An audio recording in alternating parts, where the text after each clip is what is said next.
네, 안녕하세요. 미래 세상을 선도하는 기술 메타버스에 대해서 어, 소개할 신한대학 최에스더 교수입니다. 음, 저는 현재 BTS 전공 교수로 재직 중에 있고요. 한국미용학회 편집위원장 그리고 사단법인 NGO 단체거든요. 월드비트 핸즈 또 회장을 맡고 있습니다. 음, 제가 그 제페토에 가입 한 2년 전에 해고서 이제 제 아바타인데 거의 잠을 자고 있는 한번 그 젊은 친구들하고 소통을 하고 싶어서 그리고 우리 그 MZ 세대, 요즘 말한 알파 세대, I 세대 학생들이 어떤 그 메타버스 세상에서 소통하고 있는지 좀 궁금해서 제페토에 가입을 했는데 제가 너무 올드한지 되게 그 너무 아이들 세상 같아가지고 어떻게 활동하기가 좀 낯뜨겁더라고요. 그래서 그냥 아바타만 있고 거의 잠이 들어있는 그런 휴면 상태에 있는 어, 모습입니다. 어, 저희 MBTI는 ENFPA형 재기발랄한 활동가이기 때문에 제가 이런 뭔가 새로운 그 기술 또는 운전을 하더라도 뭐 늘 가던 길을 아니고 새로 만들어진 그런 길이 있으면 가보고 싶어 해서 늘 호기심과 이런 것도 좀 있는 그런 스타일이긴 합니다. 그래서 이 메타버스에 대해서 어, 나름 공부를 하면서 이제 세상은 참 아는 만큼 보인다고 했는데 제가 이런 새로운 눈을 뜰 수 있는 그런 계기가 되었습니다. 오늘 저와 함께 이 메타버스에 대해서 한번 간략하게 약간 개괄적인 그런 개념 중심으로 좀 한번 살펴보고 싶은데요. 일장에서는 이제 많이 아는 내용이기는 하지만 또 모르는 분들은 아직도 메타버스가 어떤 의미인지 모르신 분들이 있어서 전반적인 개요 설명을 좀 하려고 합니다. 그리고 이러한 메타버스는 몇 가지 특징들을 가지고 있습니다. 차별화된 고유한 특징이 어떤 것인지, 그리고 이런 메타버스의 네 가지 대표적인 유형에는 어떤 것들이 있는지 한번 살펴볼 것이고요. 메타버스를 실질적으로 적용해서 지금 현재 활용하고 있는 몇 가지 로블록스나 제페토, 그 다음에 특별히 이런 교육기관, 대학, 메타버스 대학 캠퍼스에서 어떤 활동들을 하고 있는지 이런 내용들도 한번 살펴보려고 합니다. 마지막으로 이런 메타버스에 대한 앞으로의 어떤 전망에 대해서 한번 살펴보고, 그다음에 분명히 양지가 있으면 또 음지적인 부분들이 있겠죠. 그래서 이런 어떤 비판적인 사고를 가지고 우리가 어떻게 해서 가능하면 올바른 이런 메타버스 플랫폼을 활용해서 선용할 수 있는 길이 뭘까? 이런 것들에 대해서 한번 같이 생각해보는 시간을 갖도록 하겠습니다. 먼저 메타버스 개요인데요. 단어와 그다음에 적용 분야에 대해서 살펴보도록 하겠습니다.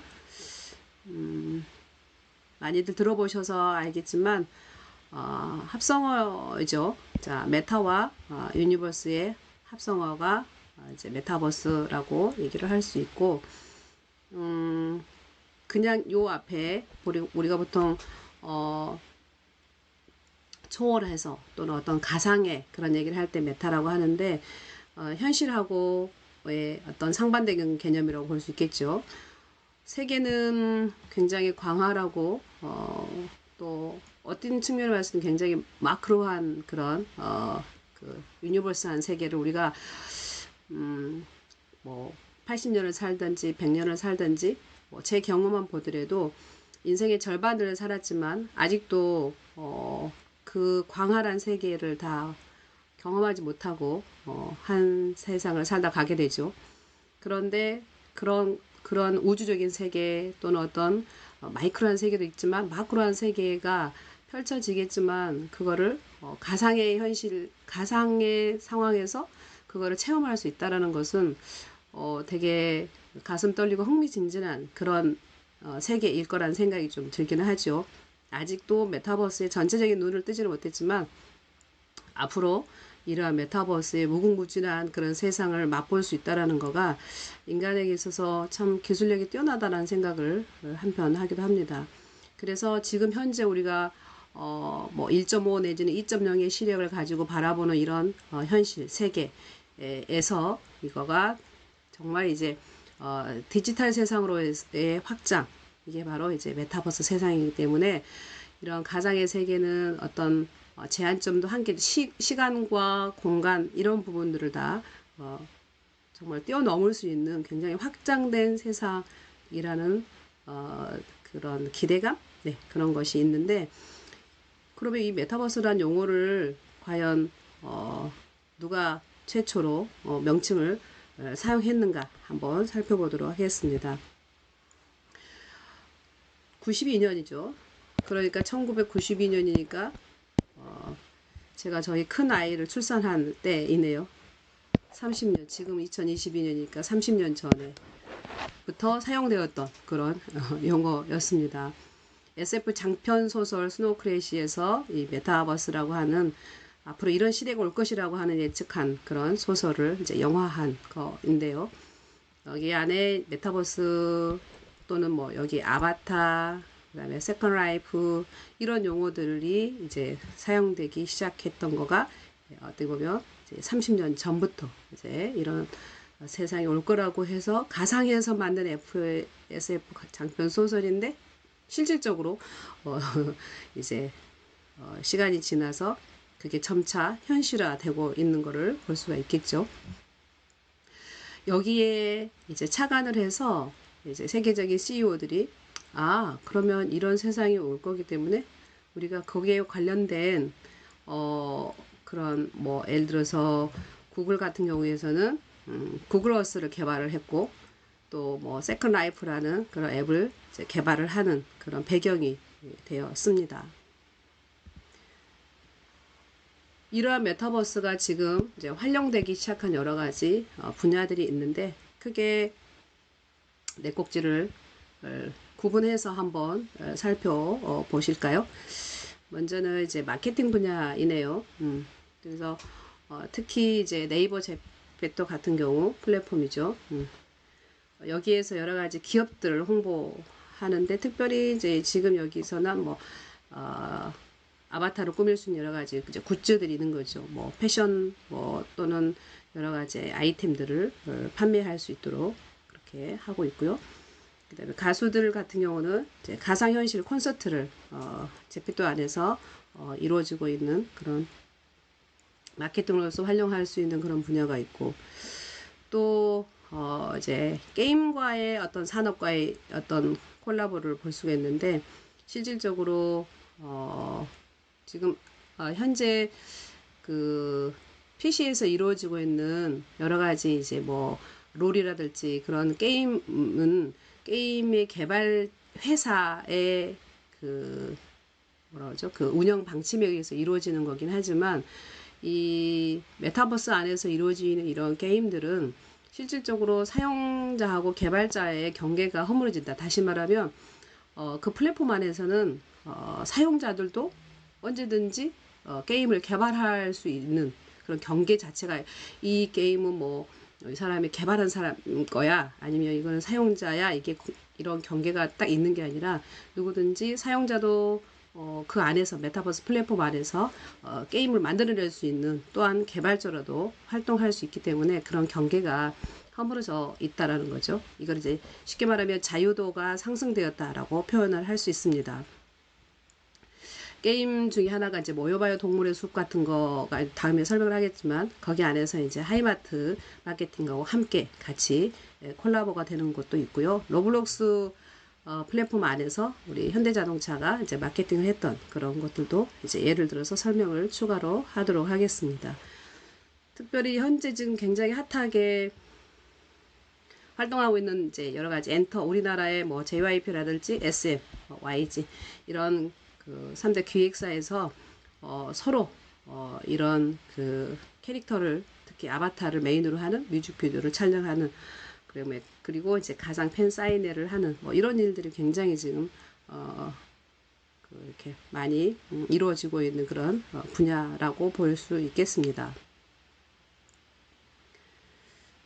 코로나 때문에 이제 우리가 뭐 회사에 출근하지 못하고 재택근무하고 뭐 이랬을 경우에는 주로 이제 그런 회의라든지 세미나 이런 것들이 전부 다 이런 메타버스로 활용해서 이루어졌었고, 아무래도 이제 이런 회의나 세미나 같은 경우는 이제 시공을 좀 초월해서 할 수 있기 때문에 굉장히 제약으로부터 자유로운 그런 특징들을 갖고 있어서 많이 활용했던 그런 예시들이 있습니다. 뭐 하나은행에서 했던 하나 글로벌 캠퍼스라든지, 그다음에 SK텔레콤에서 지금 이 브랜드를 구축을 했고, 메타버스 플랫폼을 이용한 학술 대회 같은 것도 이루어지고 있던 내용들을 실제 활용 그 적용 사례들 한 번씩 보면 이해가 좀 될 것 같습니다. 첫 번째 이제 마케팅 분야를 마케팅 활용 분야를 한번 보면은, 먼저 이제 기업 홍보하는 용도로 사용하고 있는데, 지금 우리 그 네이버 기반으로 만들어지고 있는 그 플랫폼인 제페토에서는 지금 현재 전 세계 회원이 여기는 이제 뭐 2억 명이라고 했는데, 올해 2020년에는 벌써 이제 3억 명이 가입자가 되었다고. 여기 2억 명은 2021년 데이터이긴 하네요.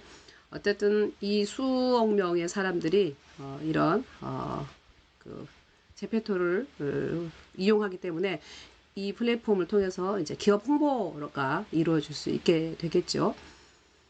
그러다 보니까 거기에 필요한 기업들의 어떤 여러 상품들을 이제 홍보할 수 있기 때문에 메타버스하고 이제 기업 간의 콜라보가 이루어지고 있다라는 거. 대부분 어차피 지금 이런 메타버스 상에서는 가상의 공간이기 때문에 우리가 아바타를 가지고 활용을 할 수 있게 되잖아요. 그러면 그 아바타를 어떻게 하면은 잘 꾸밀 수 있는지, 그걸 꾸밀 수 있는 아이템들, 그래서 그런 굿즈들을 실질적으로 판매하는 그런 기업의 홍보로 쓰고 있죠. 뭐 구찌라든지 샤넬이라든지 이런 명품 브랜드들이 이 메타버스에 있는 아바타의 여러 가지 굿즈에 또 참여하는, 또 이런 것들을 실질적으로 뭐 디자이너들이 실제로 뭐 패션을 디자이너들이 디자인을 해가지고 뭐 판매에 참여한다든지 뭐 이런 일들이 지금 현재 이루어지고 있습니다. 그리고 이제 마찬가지로 아무래도 비대면 행사로 이루어지는 여러 가지 우리나라의 그 걸그룹 비대면 행사를 진행을 하고, 그 다음에 시간과 공간의 자유로운 특징을 갖고 있기 때문에 대형 기획사들이 이런 투자 유치에 나서고 있다, 뭐 이런 내용들이 알려져 있고요. 그리고 이제 게임화 측면에서 봤을 때는 이게 이제 일종의 게임 플랫폼이잖아요. 모여봐요 동물의 숲이라고 하는, 여기 안에 있는 여기 이제 하이메이드라고 해가지고 이게 일종의 섬인데, 여기에 자기 이제 브랜드를 가지고 이거를 이제 이렇게 제작할 수 있는 그런 그러니까 사용자들이 이 섬에서 각종 뭐 사진도 찍기도 하고, 뭐 인기 상품을 구매도 하고, 그 다음에 구경도 하고, 그 다음에 포토존에서 기념 촬영을 할 수 있는 그런 섬 이름이 이제 하이메드라고 섬인데, 이게 실질적으로 하이마트에서 요 게임 회사하고 같이 이제 공동으로 그 마케팅용으로 활용할 수 있는 그런 메타버스 형태입니다. 미국에서 기반을 두고 있는 이제 로블록스 같은 경우에는 실질적으로 현대에서 현대 모빌리티 어드벤처라고 하는 사이트를 활용을 해서 주로 이제 테마파크 형태로 이제 이루어지고 있는데, 대부분 주로 이게 체험할 수 있는 그런 가상 공간을 제공할 예정이라고 합니다. 그래서 여러 가지 모빌리티라든지 로보틱스 이런 이제 미래에 접하게 될 신기술들, 이런 것들을 실질적으로 이 로블록스라고 하는 메타버스 플랫폼 안에서 이거를 구현을 해서 이제 현대 자동차하고 함께 콜라보를 해서 이루어지고 있는 그런 상황입니다. 엔터 같은 경우에 지금 현재 많은 기획사들이 이런 뭐 걸그룹이라든지 다양한 뭐 이렇게 그 캐릭터 그런 것들 이용해 가지고 이제 뮤직비디오를 촬영한다든지 이럴 때 메타버스를 지금 활용하고 있는 건데요. 실질적으로 그 에스파라고 하는 그룹이 여기 4인조 여성 그룹인데 각각 자기의 아바타하고 같이 이제 이렇게 뮤직비디오를 찍게 되다 보니까 이제 8명이 노래를 부른 것처럼 이제 보이게 되겠죠. 그래서 실질적으로 우리나라 주요 3대 기획사가 JYP, SM, YG 이 기획사끼리 서로 메타버스 경쟁을 하고 있다. 그런 그 자료를 보았습니다. 실질적으로 이제 이 뮤직비디오는 말 그대로 실제 공간도 있지만 거기에 이제 가상 공간을 같이 넘어서 뮤직비디오를 촬영하기 때문에 훨씬 더 뭐 이렇게 뭐라고 하죠? 뮤직비디오 자체의 어떤 볼거리라든지 그런 화려함 뭐 내지는 또 여러 사람이 이제 4사람의 에스파 그룹 4사람이 참여한 것보다도 이제 8명이 같이 움직이기 때문에 다양한 뭐 이런 그 뭐라고 하죠? 이벤트성 이런 것들이 아마 보여지지 않을까.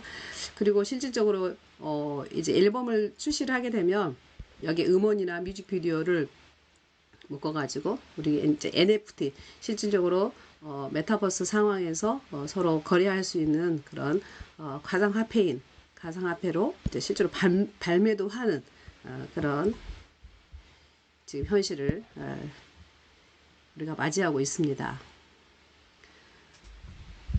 뭐 뮤직비디오 촬영뿐만 아니라 실질적으로 이제 메타버스에 초대해서 자기 팬들을 초대해서 여기 안에서 이제 사인회도 하는 뭐 이런 것들이 이루어지고 있는데 대표적인 제페토를 이용해서 이제 블랙핑크가 그런 팬 사인회를 개최를 했고 여기에 총 4,600만 명이 참여를 했다. 뭐 이런 내용이 있습니다. 다음에 설명을 하겠지만 제페토 같은 경우는 현재 지금 한 3억 명이라고 얘기를 했는데 이 뭐 로블록스도 마찬가지고 거기에 참여한 사람들이 이제 그러니까 우리나라 사람들이 아니라 우리나라 사람들 뿐만 아니라 이제 해외 사람들이 더 많이 거기에 이제 가입이 돼 있다고 하더라고요. 그래서 실질적으로 자기가 좋아하는 아이돌 그룹 이런 그 또 인플루언서들이 사인을 직접 가상공원에서 이렇게 사인을 받은 거를 취득을 해서 이거를 이제 뭐 갖고 있다든지 뭐 이렇게 하기 위해서 여러 가지 그 기획사들이 이런 것들 계속 이제 기획하는 그런 일들이 이루어지고 있죠. 그 다음에 기업이나 또는 뭐 은행이나 이런 데서 하는 세미나를 메타버스 속에서 어떻게 구현을 했는지 한번 보면은 여기 보니까 하나은행이 메타버스 전용 플랫폼인 제페토하고 만나서 행사를 진행을 했네요. 어떤 행사를 했냐면 이제 신입사원들을 이렇게 뽑았으니까 그런 신입사원들 연수할 거 아니에요. 그래서 메타버스 연수원 그랜드 오프닝 행사를 개최를 했고 그래서 여기 이제 다 뭐 여기 보니까 뭐 레오, 톰, 존, 뭐 여러 제이든 자기 아바타 이름들이 있겠네요. 그죠? 그런 이름으로 이제 신입 회원들이 이제 참여를 하게 되고 이들을 위한 멘토링 프로그램 법발위 활동이라는 그런 활동을 했습니다. 그리고 수료식도 이제 진행을 했던 그러니까 그 코로나 바이러스로 인해서 실질적으로 자기 이제 하나은행 이제 연수원이 오프라인 연수원을 못 가는 상황이기 때문에 이런 메타버스 상에서 하나 글로벌 캠퍼스라고 이름하여서 실질적으로 현장감을 좀 연수원하고 같은 느낌의 맵을 이제 만들었겠죠. 그래서 현장감을 생생하게 느낄 수 있도록 실질적으로 그런 행사를 했다는 내용들이 이제 나와 있고요. 그리고 이런 행사도 있지만 또는 이제 같이 기업인들을 모여서 회의하는 또 사원들끼리 서로 회의를 할 수 있는 그런 공간도 마련하고 있는데 특별히 이제 SK텔레콤에서는 자체적인 메타버스 플랫폼인 이프렌드를 런칭을 했습니다. 여기 이프렌드 안에 이제 들어가게 되면은 여기 안에서 뭐 다양한 새로운 친구도 사귈 수 있고, 그다음에 여기 안에 이제 뭐 다양한 체험들을 할 수 있는 공간들이 이제 제공이 되는 그런 플랫폼이네요. 그리고 특히 여기 아바타 간에 또 상호작용을 통해서 서로 관계를 맺고 또 자기 자신의 콘텐츠가 여기서 실질적으로 뭐 다양한 콘텐츠 제작이 가능한 그런 플랫폼입니다. 어차피 이제 회의하기 위해서 만드는 공간, 그래서 여기 보니까 뭐 회의방 개설이 간단하게 한 3초면 완성이 될 정도로, 그러니까 누구나 거기에 미팅룸을 만들 수 있고, 또 18종의 테마 공간, 그리고 한 130명까지 입장이 가능한 그런 이프렌드 플랫폼을 SK에서 런칭한 그런 내용입니다. 저희 같은 경우에는 이제 그 코로나 상황이었을 때 오프라인 학술대회를 하지 못해서 이제 대부분 뭐 온라인으로 이렇게 하기도 했었는데, 제가 올 4월에 그 융합학회 중에 하나가 우리가 이제 메타버스 플랫폼 게더타운을 이용해서 학술대회를 했던 그런 실제 모습입니다. 그래서 그때 제가 이제 그 논문 발표를 했었고, 여기에 이제 그때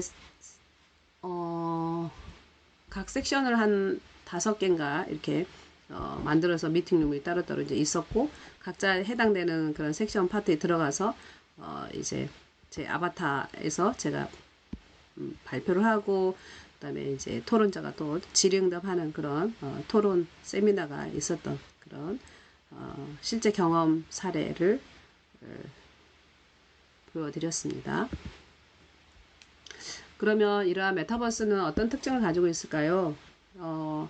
차별화된 고유 특징들, 메타버스만이 가지고 있는 고유한 특징들이 5C가 있고, 거기에 유형이 4가지 유형이 있습니다. 메타버스 5C라고 하면 실질적으로 요런, 그러니까 뭐 세계관이 있어야 되고, 그 다음에 크리에이터가 있어야 되고, 그 다음에 디지털 통화 기능, 그 다음에 일상의 연장, 그 다음에 연결하는 요런 일종의 그 5가지, 그래서 앞에 이제 약자를 따서 5C라고 하는데, 요런 기능들이 있는 거를 메타버스다라고 이제 어떤 학자들은 얘기를 하더라고요. 그래서 이 메타버스의 주요 이런 기능 5개가 실질적으로 이제 어떻게 서로 연관되는지 한번 살펴보면은요. 일단은 기본적으로 주 무대가 있어야 되겠죠. 시공간으로, 그러니까 시간이나 공간 같은 것들이 한계가 없이 주로 이제 크리에이터, 요 창작자에 의해서 채워져 가지고 점점 커져가는, 확장되는 그런 공간, 이 주 무대, 이게 하나의 메타버스의 세계관이 될 수 있다는 거고, 이 주 무대를 말 그대로 채워야 되기 때문에 거기에 기본적으로 크리에이터가 있어야 되겠죠. 그래서 이 크리에이터는 주로 이제 콘텐츠를 어떻게 설계, 그다음에 이런 서비스를 어떻게 설계할 것인가에 대한 역할을 하는 그 이제 창작자의 역할인 거죠. 그래서 실질적으로 보통은 아까 제가 말했던 것처럼 주로 아이들이 하는 뭐 게임 기반이다 그러면, PC 게임 기반이라고 하면 그거를 이제 실질적으로 설계하는 그 생산자가 따로 있고, 그다음에 그 게임을 이용하는 소비자가 있고, 이렇게 이제 구분이 되지만, 실질적으로 이런 메타버스 상황에서는 그 안에서 이용하는 그 소비자가 또한 생산을 할 수 있고, 뭐 이렇게 서로 설계자, 창작자 이런 것들이 같이 콜라보를 해서 만들어낼 수 있는 그런 요소를 갖고 있다. 그래서 창작자에 의해서 또 세계관이 또 더 확장될 수 있다라는 거. 그리고 아무래도 이제 그 안에서 서로 소비와 생산과 이런 확산하는 과정에서 실질적으로 어떤 가치를 저장을 해야 되기 때문에, 이런 것들을 서로 교환하기 위해서는 기본적으로 이제 디지털 그런 가상화폐가 서로 통용이 돼야 되기 때문에, 이제 디지털 통화 기능이 여기에 추가된다라고 보시면 될 것 같고, 이런 메타버스 공간 안에서는 결국은 우리가 실질적으로 보여지는 지금 현재 현실적으로 살아가고 있는 어떤 일상의 그런 거에서부터 조금 더 가상의 공간으로 연장되는 거잖아요. 그래서 이거를 이제 세컨 라이프라고도 표현을 했고 제2의 세상이라고도 이제 표현할 수 있는 거죠. 그래서 이런 제2의 세상이라는 것은 그냥 한번 일회성으로 느끼는 그런 체험이 아니고 나의 아바타를 세워서 이런 계속 그런 레코딩을 해 나갈 수 있도록 그런 인생의 축적처럼 가상의 인생 축적처럼 할 수 있는 자신의 일상의 연장 기능이 여기 안에 이제 포함될 수 있다라는 거고요. 아무래도 여기 아바타 메타버스 안에 다양한 그 아바타들이 서로 참여하다 보니까 서로 연결할 수 있겠죠. 그래서 서로 다른 메타버스하고 커넥션을 이룰 수 있다라는 거. 특별히 시간, 공간 제약 없이 또 여러 다른 세상에서 이제 서로 함께 창조, 확장 가능하는 그런 어떤 그 네트워크, 커넥티비티 이렇게 표현할 수 있네요. 그래서 이런 것들이 메타버스를 구성하는 5C라고 보여집니다. 자, 이런 메타버스를 구축하기 위한 유형이 이제 4가지로 나눠볼 수가 있는데요. 실질적으로 이제 현실을 조금 더 현실을 기반화해서 얘를 더 증강시키는 건가? 이게 쉽게 말하면 현실 증강적인 부분이고 그게 아니고 그냥 단순히 현실을 모방하는 입장인가에 따라서 실질적으로 이제 이렇게 구분할 수 있겠죠. 그래서 보통 우리가 AR이라고 표시하는 것은 증강현실인 거죠. 그러니까 아규멘테이션을 리얼리티를 높이는 거죠. 아니다. 나는 그냥 눈에 보여지는 그런 버추얼한 리얼리티를 추구하는 것은 가상현실이다. 그래서 증강현실인지 가상현실인지 이 구분이 정확하게 되기 위해서는 얘가 현실의 증강이냐 아니면 현실을 모방하느냐 이렇게 좀 구분할 수 있으면 될 것 같습니다. 보통 우리가 말하는 AR이라고 하는 것은 기본으로 현실 세계를 기반을 두는 거죠. 그래서 현실 세계를 기반으로 해서 얘를 2D나 또는 3D로 표현되는 그런 여러 가지 가상 물체나 이런 것들을 좀 상호작용할 수 있도록 만드는 환경이 우리가 말하는 증강현실이다. 이렇게 보시면 되고 예를 들면은 요즘 제 조카 아들이 중학생인데 요즘 중학생들 무슨 게임 많이 했더니 나 할머니 포켓몬고요 이라고 얘기하더라고요. 포켓몬고 같은 경우도 실질적으로 기본적으로 이 AR을 기반으로 하는 그런 게임인 거죠.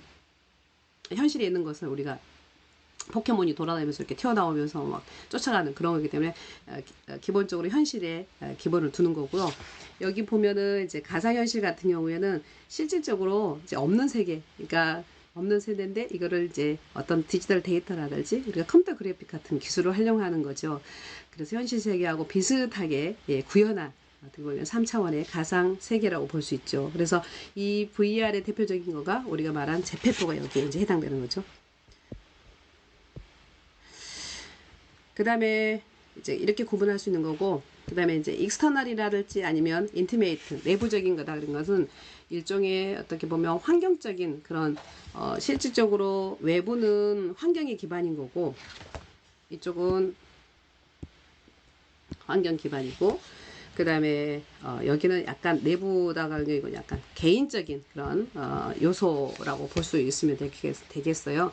그러니까 이 추구하는 대상이 지향하는 범위가 약간 환경에 치우치냐 아니면은 어떤 개인적인 거에 따라서 이제 구분할 수 있는데 실질적으로 여기 보면 라이프로깅이라고 하는 프로그램은 우리가 일상에서 얻는 어떤 경험, 정보 이런 것들을 웹 공간에다가 이제 기록하고 재현하는 활동 대표적인 것이 이제 우리가 또 인스타죠. 인스타그램 같은 경우가 바로 라이프로깅인 거죠. 자신의 어떤 삶들을 로깅한다는 거. 우리가 보통 로그인, 로그아웃 하는 것은 어떤 뭔가 기록하기 위해서 접속하는 거기 위해서 접속했다가 빠져나오면 로그인, 로그아웃 하는 거잖아요. 그래서 이 로그 한다는 말이 보통 우리가 기록 이런 의미이기 때문에 자신의 경험을 이렇게 차곡차곡 이렇게 기록해서 보관할 수 있는 그런 기반을 갖고 있는 거가 보통 라이프로깅인데 이거는 기본적으로 가장 일상에서 얻는 경험이니까 현실에 기반을 두는 거죠. 그래서 굉장히 현실적인 거고,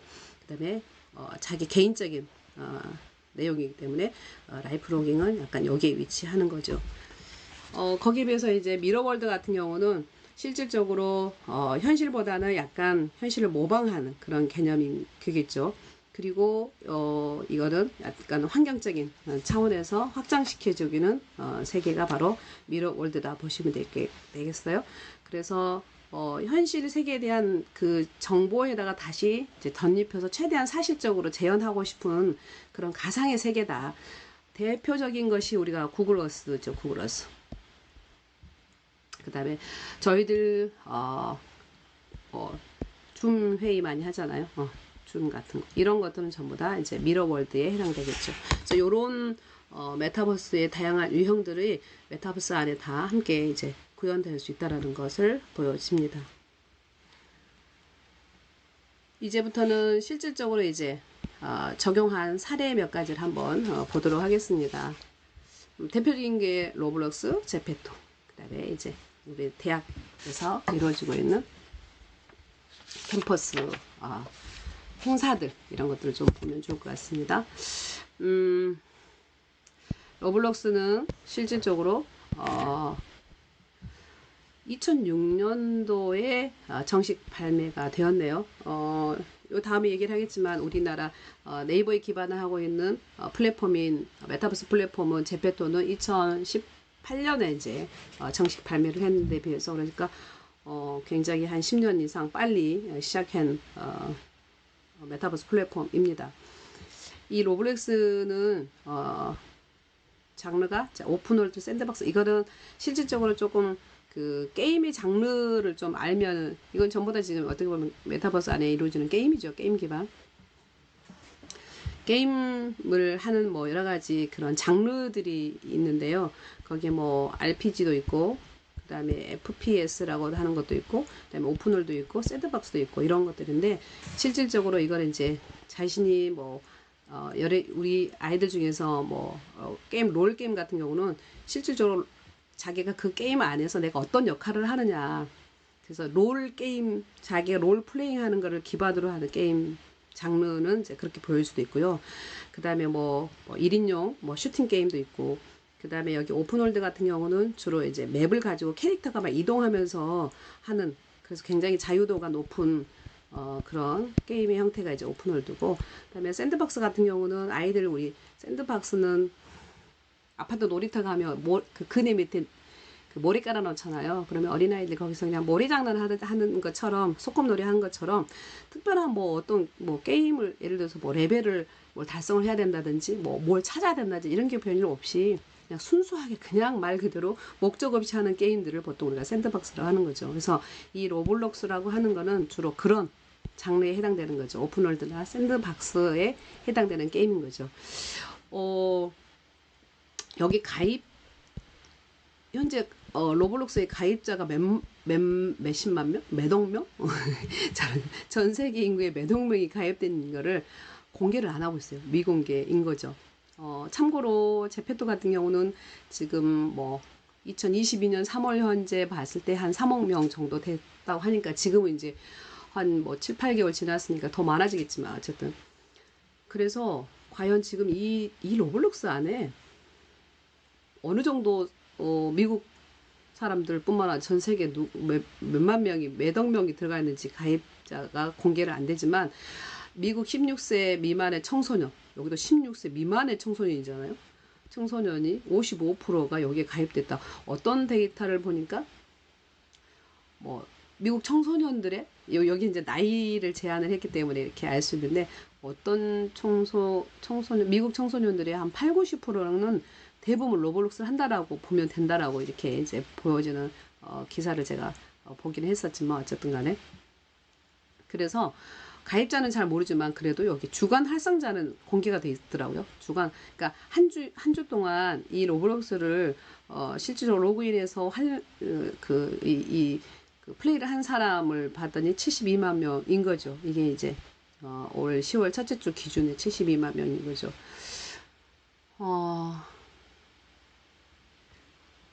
이 숫자가 어마한 거죠, 어떻게 보면. 그리고 이제 이 로블록스 안에 있는 모든 게임들이 실질적으로 유저들이 직접 만든 거죠. 그래서 이용하는 사람이 곧 게임 설계자가 된다. 아까 우리 말했던 자유도가 높다라는 것인데, 제가 이 오징어 게임을 보고 되게 이제 요거를 뭐랄까, 아 맞아라고 생각을 했던 것 중에 하나가, 우리나라의 그 넷플릭스에서 했던 드라마잖아요. 그러니까 한국에서 만들어낸 드라마를 실질적으로 이거를 게임으로 만든 거죠. 유저가 어떤 유저가 이거를 오징어를 그 드라마에 나와 있던 게임을 기반으로 해서 로블록스 안에서 이런 게임을 만든다는 거죠. 그죠? 자, 어쨌든 그래서 이런 것들이, 그러니까 이용자도 게임 설계자가 될 수 있다라는 뭐 이런 가상의 세계를 만들어가는 것이 가능한 그런 시대입니다. 그리고 이제 제페토를 한번 볼까요? 제페토는 이제 우리 네이버에서 기반을 하고 있는 이제 우리나라의 그 메타버스 플랫폼 중에 하나가 이제 제페토이고, 저도 궁금해서 이제 한번 가입을 해봤던, 그랬더니 뭐 거기 안에서 뭐 채팅도 할 수 있고, 또 뭐 여러 가지 아이템을 코인을 이제 주고 유료로 이게 사서 내 아바타를 막 꾸며야 되는데 너무 애들 속고놀이 하는 것 같은 느낌이 좀 들어서, 아 이런 거구나라고 그냥 체험만 했습니다.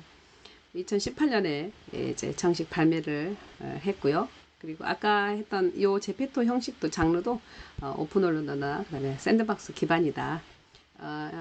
지금 뭐 PC에서 하는 여러 게임 기반하고는 좀 다르죠, 장르가 기본적으로. 그리고 차목명인 거죠. 19년 3월에 1억 명이었거든요. 1년에 2억 명이 됐고요. 그 다음에 또 1년이 지나니까 3억 명이 됐어요. 그러니까 앞으로 이 추세를 본다면 얼마나 많은 가입자가 제페토를 이용할까 되게 궁금해지는 그런 분야입니다.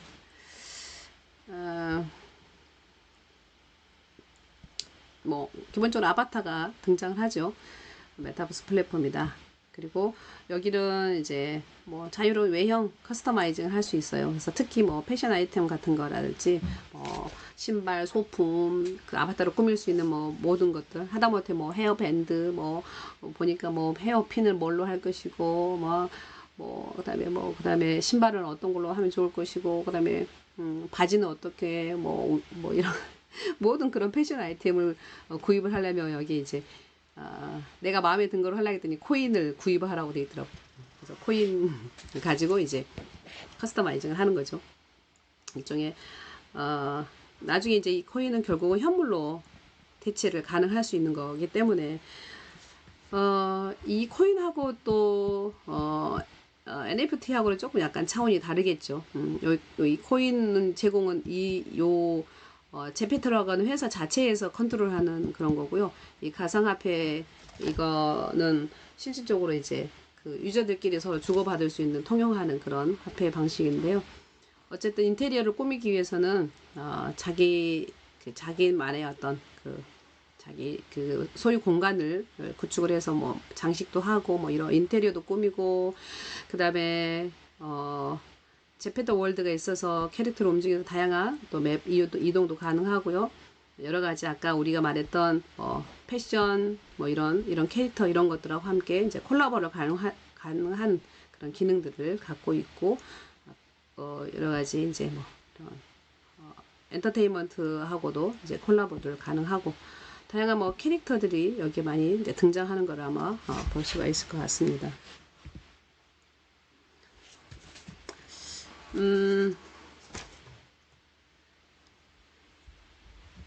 대학에서 지금 이런 자체 학교 맵을 이용한 캠퍼스를 구축하는 학교들이 몇 개 있는데, 그 중에서 이제 중앙대학교를 예를 한번 들어보면은 학교 안에 이제 대학 혁신 지원 사업의 일환으로 메타버스 맵을 이제 구축을 한 거죠. 그리고 비대면 수업도 여기서 진행을 하고, 그 다음에 이제 학생들이 들어와서 자신의 이제 아바타를 통해서 어떤 상호작용을 할 수 있도록 팀 프로젝트도 하고, 그 다음에 발표 같은 거 다양한 활동을 할 수 있도록 이렇게 만들어지고 있는 메타버스 유니버시티가 만들어져 있습니다. 특별히 뭐 여기서 이제 그 학교에서 학생들하고 같이 상호작용하기 위해서 캠퍼스 안에 마스코트, 여기 중앙대학교 마스코트가 청룡인데 이거를 찾는 이벤트를 개최해서 학생들한테 상품을 증정한다든지 여러 가지 어떤 게이미피케이션이 가능한 그런 메타버스 맵을 그 캠퍼스를 이제 운영하는 경우도 있고, 여기도 뭐 광운대학교도 보니까 학생들이 뭐 같이 토론회도 하고 뭐 행사도 진행하고 뭐 세미나도 하고 할 수 있도록 그렇게 진행하고 있는 그런 사례들입니다. 이제 마지막으로 그러면 이런 다양한 기능을 갖고 있는 이런 메타버스에 대한 앞으로의 전망, 그리고 또 양지가 있으면 항상 이제 음지가 있겠죠. 어떤 비판적인 그런 내용들이 어떤 문제점이 좀 있는지, 그리고 그런 메타버스 취약점들을 어떻게 하면 우리가 이제 선용하면서 잘 활용할 수 있는 노력들을 어떻게 하면 좋을지, 이런 내용들을 한번 보도록 하겠습니다.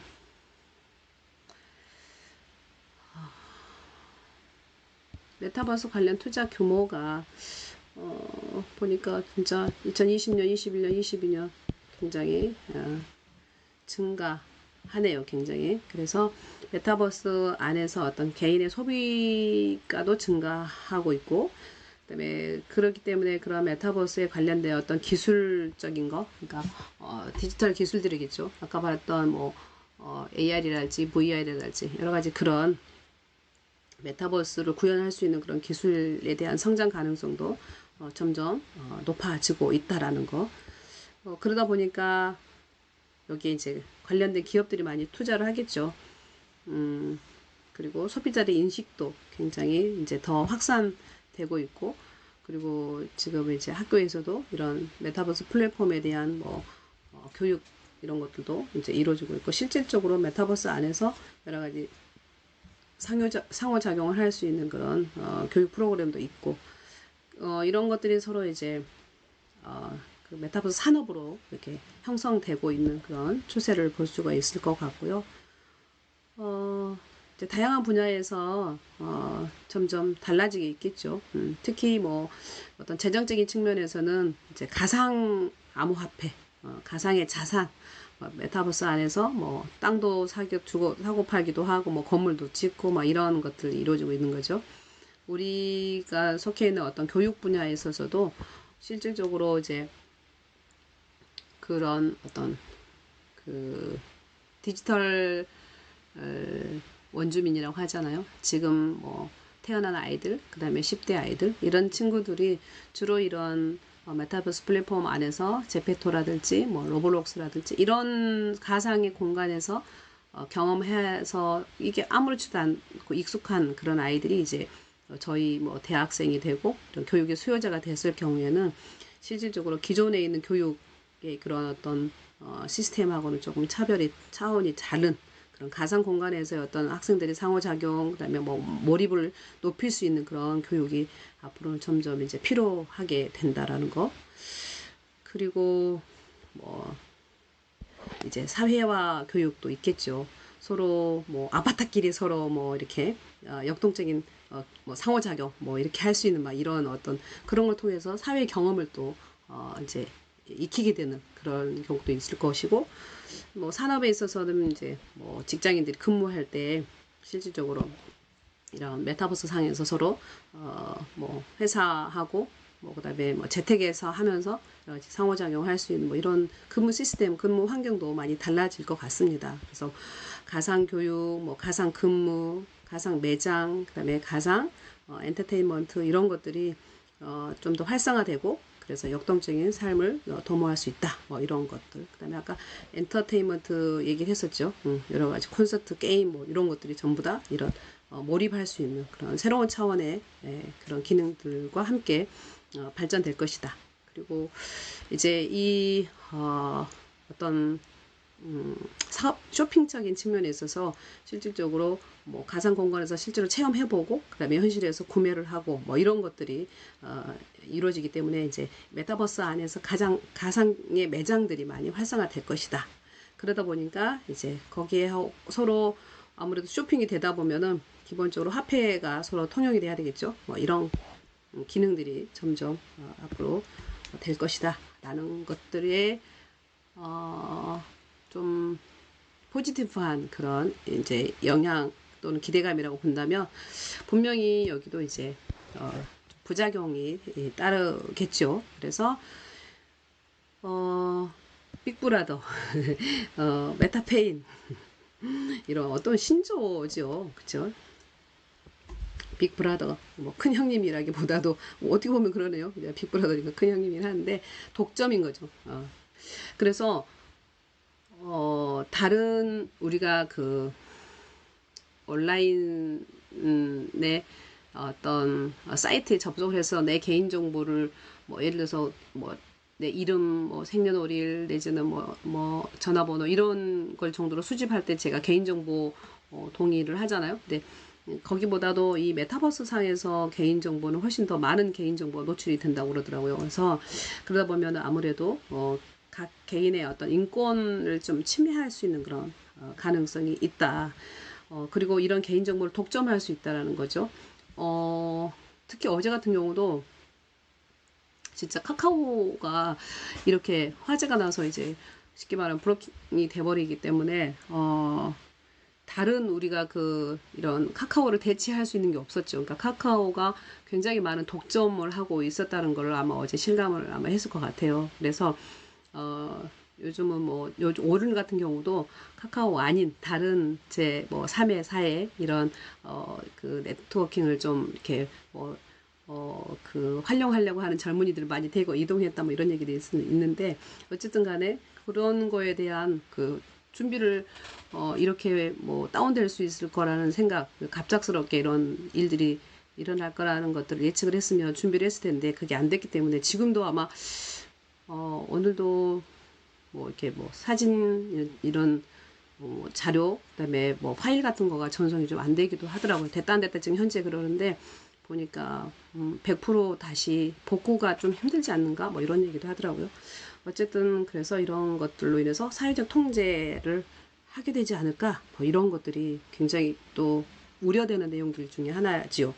그래서 개인정보가 유출될 수 있고 그래서 개인에 대한 사회적 통제가 감시를 하기 때문에 이제 하나의 사회적 통제 기능으로 돼버리지 않을까 뭐 이런 것들도 좀 우려되는 부분이라고 보여지고요. 그 다음에 저는 사실 이게 되게 좀 걱정되긴 해요. 왜냐하면 주로 이제 이런 그 어떤 게임 요소를 갖고 있는 메타버스에 많이 어린 아이들이 많이 지금 여기 가입을 해서 활동을 하고 있다 하면 얘가 현실인지 가상인지 이런 것들이 정확하게 이제 뭐 성이 되면은 이런 것들이 좀 구분이 될 수 있긴 하겠지만 그렇지 않은 그 연령이 낮아질수록 이런 것들이 약간 중독 현상이 될 수 있죠. 중독 또는 이제 과몰입 될 수 있을 것 같아요. 그래서 가상에서의 삶에 너무 과도하게 과몰입 될 수 있는 우려가 아마 있겠죠. 그러다가 실질적으로 우리가 사는 것은 현실인 거잖아요. 근데 현실에 적용이 좀 안 돼 버린다든지 이런 것들이 조금 어릴수록 이런 규제가 좀 있어야 될 것 같고요. 그리고 이런 것도 좀 문제일 것 같아요. 범죄나 또 이거를 잘못하면 윤리적인 문제, 신종 범죄 출현. 다시 말하면 예를 들어서 뭐 메타버스 안에서 내 아바타가 예를 들어서 다른 아바타 사이에서 여러 가지 충돌이 일어날 수 있겠죠. 뭐 스토킹 여기서 말하는 뭐 가상 세계 속의 성범죄도 있을 수 있을 것이고, 스토킹이나 뭐 디지털 자산이 현실화되며 이런 것들이 좀 실제로 그런 사건들을 제가 지면에서 봤는데요. 그 아바타가 우리나라 미성년자 여자 아이였고, 그 다음에 상대편 아바타는 미국에 있는 성인 남성 아바타였는데, 어쨌든 뭐 거기 안에 상호작용 하다 보니까 이제 친분이 쌓였겠죠. 그래서 뭐 여러 가지 그런 음란한 것들이 오고 가며 하면서 결국은 나중에는 그 아이가 이제 그런 그 정신적인 고통을 뭐 받고 스토킹을 당하고 뭐 이런 내용들이 있었던 내용들 제가 기사를 본 것 같습니다. 그래서 이런 거에 대한 어떤 윤리 문제가 좀 있어야 될 것 같습니다. 이런 어떤 규제라든지 이런 것들이 좀 있으면 하는 그런 마음을 가져봅니다. 그래서 올바른 메타버스를 이용하는 그런 방법은 일단적으로는 메타버스만의 어떤 생태계를 좀 구축을 해야 되지 않겠는가. 그리고 이제 이 메타버스 생태계를 구축하기 위해서는 필요한 기술 개발이 계속 있어야 되긴 하겠죠. 예를 들어서 우리가 뭐 AR, VR을지 이런 것들을 가상의 어떤 그런 체험을 하기 위해서 그런 기술력이 좀 올라가야 된다는 거죠. 특히 현실과 가상을 좀 아우를 수 있는 융합 플랫폼 이런 것들, 그 다음에 메타버스 구현을 위해서 실질적으로 가상 공간을 만들기 위한 그런 운영 체계 개발을 한다든지, 그 다음에 이런 효과적인 어떤 구현을 위한 디스플레이 기술, 그러니까 이렇게 가상이긴 하지만 어떤 몰입감을 더 높여주고 또 가상이지만 이게 현실하고 아주 그러니까 뭐라고 하죠? 그러니까 갭이 좀 없게 만드는 그런 기술들 이런 것들이 좀 있어야지 우리가 메타버스의 그런 어떤 특성들을 좀 보강할 수 있지 않을까. 어쨌든 이런 부분들이 필요한 거라고 보여지고요. 이제 그러니까 여기와 함께 어떤 기술의 발전도 있어야 되긴 하지만 거기에 여러 가지 사회 문제, 또 윤리 문제 이런 것들이 서로 같이 보완을 해서 함께 발전을 해야 된다고 보죠. 특별히 이런 것도 있을 것 같아요. 경제적인 차이에 따라 아니면은 우리가 세대 간의 어떤 갈등이 있을 수 있는 것 중에 하나가 정보 격차인 거죠. 젊은 아이들인 경우에는 너무 이런 가상의 어떤 이런 메타버스를 잘 활용해 이런 정보들을 잘 만들어내. 근데 일테면 뭐 연세가 있는 뭐 노인 세대라든지 아니면 뭐 또 장애를 가지고 있는 이런 분들은 아무래도 이런 정보 격차가 있을 수 있게 되겠죠. 뭐 비근한 예로 우리가 뭐 키오스크 같은 경우도 젊은 친구들이야 뭐 예를 들어 햄버거 집이라든지 커피숍이라든지 뭐 영화관이라든지 어디 뭐 역에라든지 전부 다 요즘은 다 이제 기계가 대체하는 그런 시대이기 때문에 너무 잘 기계를 다루죠. 근데 어르신들 같은 경우는 정말 요즘 그런 말이 있어요. 진짜 카카오 택시 같은 경우 젊은 친구들은 다 거기에 뭐 앱 이용해가지고 뭐 이렇게 택시 이용하는데 길이 그거를 이용하지 못한 어르신들은 길가에 있어서 택시를 잡는데 안 잡히는 거예요. 30분 동안 서 있었다 뭐 이런 얘기를 했는데 어쨌든 그런 정보의 격차 문제는 정말 좀 해결해야 될 문제지 않을까. 그리고 이런 기술들을 분명히 선용하는 사람 이면에 이거를 이제 악용하는 또 남용하는 사람들이 있을 거란 말이에요. 그래서 이런 관련된 신종 범죄들이 메타버스의 어떤 역기능을 처리할 수 있기 때문에 이런 것들은 미리 예측을 하고 좀 대비해야 되는 것들이 있어야 될 것 같습니다. 그 다음에 뭐 우리가 어차피 이거 인공지능 활용한 거잖아요. 그래서 뭐 데이터 편향성 또 이런 알고리즘으로 인해 발생할 수 있는 각종 문제. 특히 여러분들 유튜브 같은 경우도 내가 어떤 기사를 하나 검색을 하잖아요. 근데 이게 진짜 팩트다. 진짜 사실에 기반한 그런 뉴스가 아닐 수 있고 페이크도 있을 수 있어요. 그 가짜 뉴스인 거 얼마나 많잖아요. 그런데 그걸 하나 클릭을 하면 이게 알고리즘화 돼 있어가지고 그 다음에 계속 그와 같은 유사한 뉴스들이 계속 보여주잖아요. 그러면 실질적으로 그 사람은 이게 진짜 팩트가 아니고 페이크인데도 계속 거기에 이제 몰입이 되게 되는 거죠. 그래서 이런 걸로 인해 어떤 차별 문제 이런 것들도 우리가 윤리 가이드라인을 좀 만들고 또 이런 교재를 별도로 좀 마련해서 정말 올바른 메타버스 활용이 되는 그런 시대를 좀 열어갔으면 좋겠다라는 생각을 가져봅니다. 2년 전에 돌아가셨던 GE 회장인 잭 웰치란 분이 그런 얘기를 했습니다. 자, 변화해라. 억지로 변화해야 될 상황이 오기 전에 이런 얘기를 했는데 어쨌든 메타버스라고 하는 새로운 이런 가상의 세계들이 이제 앞으로 계속 더 확장될 거라는 거를 우리가 예측할 수 있는 거고 그래서 이런 시대에 빨리 우리가 맞춰서 우리의 뭐 사고 그다음에 뭐 라이프 스타일 또는 뭐 여러 가지 기술이면 기술 이런 것들을 받아들이고 여기에 이제 변화하는 삶을 갖고 가는 거가 이제 우리가 나도 해야 되고 또 내 주변에 또 필요하신 분들한테 이런 것들을 서로 함께 공유하는 그런 기회가 되었으면 좋겠습니다. 네, 여기까지 경청해 주셔서 감사합니다. 저는 신한대학교 최에스더였습니다.